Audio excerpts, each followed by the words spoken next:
Good evening, everyone. Welcome to yet another recording of your CMA Mentor. Basically, our today's target will be the ABC analysis of paper 14, that is strategic financial management. In this video, basically, I'm going to help you out with what are the chapters you have to focus on. What are the chapters you have to study first? What are the weightage of those chapters? And basically, I'll tell you the series of how to prepare for this subject to get a good marks. Starting with it, basically there are 5 sections in which the first section involves a chapter named as investment decisions. The second one is security analysis. The third one is financial risk management. The fourth one is international financial management. And the fifth one, and a very small chapter that is basically a theoretical chapter, that is a digital finance. Basically, what I would suggest you is I have divided the chapters into category A, B, and C. Basically, starting with category A, what I would suggest you is to start with the first chapter, which is a bit interesting and yet a formula based chapter, which is portfolio management. I would suggest to start with this chapter because this chapter covers a major portion of your syllabus. Almost 15 to 20 marks sums are the minimum weightage which comes from these chapters. Okay, with this chapter, basically that portfolio management.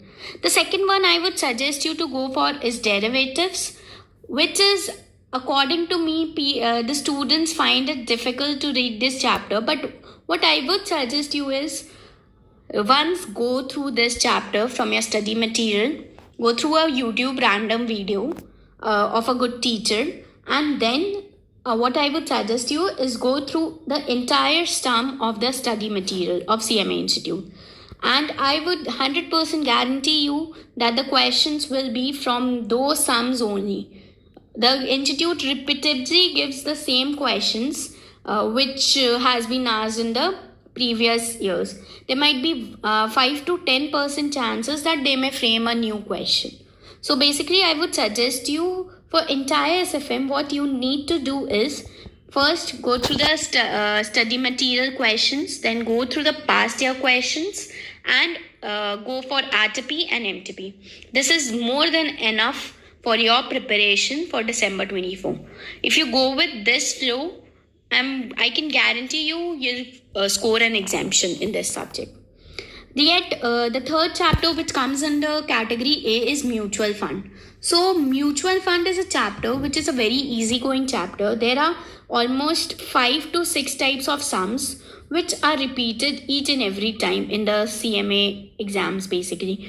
I would suggest you go quickly through this chapter, get a video on the YouTube, go through this chapter, solve the sums of the institute mat, and proceed. The fourth chapter which I would suggest you is that there's a chapter in investment decision section. That is the first chapter, which is investment decision and project planning. That is also a major chapter which covers almost 10 to 15% marks of your syllabus. And each time, these 4 chapters which I have told you, first one is pure portfolio, the second one is derivative, the third one is mutual fund, and the fourth one is investment decision and project planning. These 4 chapters cover almost 40 to 50 marks of your paper, that is paper number 14. So if you go through these chapters, surely you'll score a good marks. Then coming to category B chapter, the yet another chapter of investment decision chapter, the second chapter, which is evaluation of risky portfolio, which covers decision tree and 2 to 3 more topics which are very easy going. And what I would suggest you, decision tree is a question which comes every alternate exams. It is a short questions which will come in your exam. So this is a easygoing chapter. You can easily try to solve 2 to 3 types of sums are there. Solve those questions and then proceed.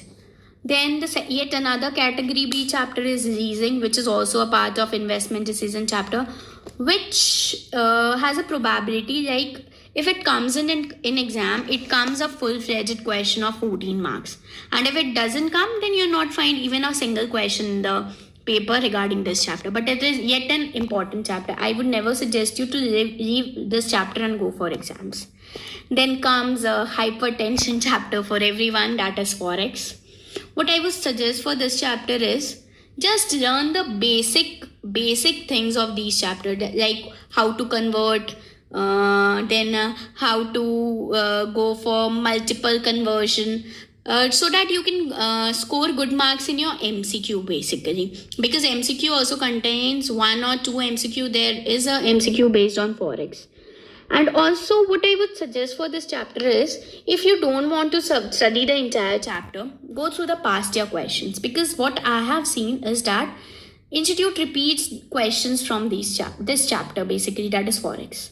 And if you're going for a full-fledged study, what I would suggest for forex is go through a video on YouTube, then proceed with the sums on in the institute mat, entire sums. Don't leave even a single sum to be unsolved. Then what I would suggest you, go with the past year question papers, that is model question papers which institute releases, RTPs, and you're done with it. Okay. Then what are the chapters that are left? That is basically a new chapter is introduced, which is in the new syllabus, that is equity and bond valuation. This is also a practical chapter, and I would suggest it is a easy-going chapter. You can go easily for it. You have enough time for December attempt. So please don't leave this chapter getting unsolved. Okay. So go through this chapter as well.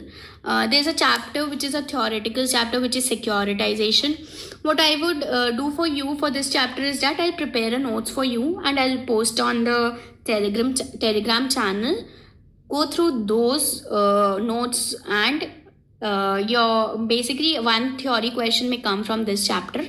And if you go through those notes, that is more than enough for this chapter. You don't need to entirely mug up this chapter. I'll help you out with this. And the last chapter is digital finance, which is a newly introduced chapter, which might come for almost I think so 5 marks weightage is there as per the institute. So if you have time, then why to leave this chapter being without learning this chapter? Why to go for the exams? So if you have time, if you have enough time, do learn this chapter as well. Okay, so summing up, basically what you have to do is that first go with portfolio management chapter, then proceed with mutual funds. Okay, then go for derivatives, and then go for investment decision first chapter. Okay, then after you are done with this is almost 40 to 50 marks coverage of your syllabus, these chapters. Then go for evaluation of risky portfolio chapter, which is a very easy going chapter. You can you can solve in the entire chapter in almost 2 days are more than enough for this chapters. I'm telling extra days only. 1.5 days is more than enough for this chapter. Then go with leasing, which is a bit difficult chapter. And forex, what I would suggest, if you're studying the entire chapter, study for 1 hour for almost a week every day. Then only you'll understand the concept of this chapter. It is a bit tricky chapter actually. Students generally don't find this chapter very easy going. Okay. Then category chapters, there are 2 theoretical chapters, that is securitization and digital finance. And equity and bond valuation is comparatively a easy going chapter. You can easily solve it. And if you need any help, then please do post on my Telegram channel which chapters recording do you need from my end. I'll help you out with it, don't worry. And if you like this video, then do subscribe, hit the like button, and do share with your friends. Thank you.